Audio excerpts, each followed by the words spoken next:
再来看花莲的北平街有一栋厝哦，伫地震了后嘛风大红单，早起开始听，有住户嘛倒来关心哦，是真唔甘。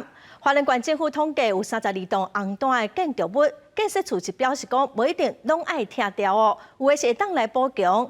另外，天王车大楼目前嘛阁继续在拆。国民党的立委鲍坤基是呼吁中央比照921大地震，提供灾民做合处。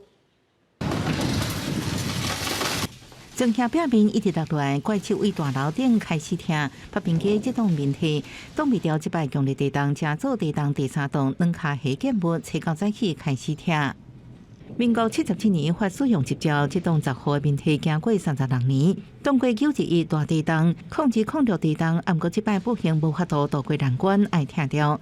现场 H 更来支持，避免听时阵向崩塌，影响周边面体。有住户特别等来看，心情真沉重。栋2、栋6的地震，我刚好也是住在里面，对，那时候还在睡梦中，对啊，惊慌而逃这样子。这个在那边10多年了，对，应该是蛮有感情的。对啊，蛮有感情的，所以现在要拆了，我们基本上就是回来拍照做这个纪念。红单的部分有32件哈，那这个红单的部分没有一定要拆除，依照相关的这个我们灾后危险建物的紧急评估办法，红单它可以进行这个相关的这个耐震补强。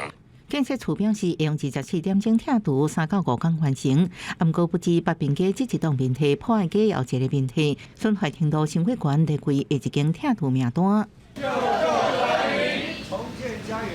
天王星大楼继续在听，根据统计，这摆地震红单受灾户有1471户。国民党立委鲍坤基表示，花莲无创造出租厝安置灾民，花城中央发做合厝，比照921灾后重建条例。不过外界质疑花莲2018年选款所用来补助实在业者。鲍坤基强调，拢照行政院指示。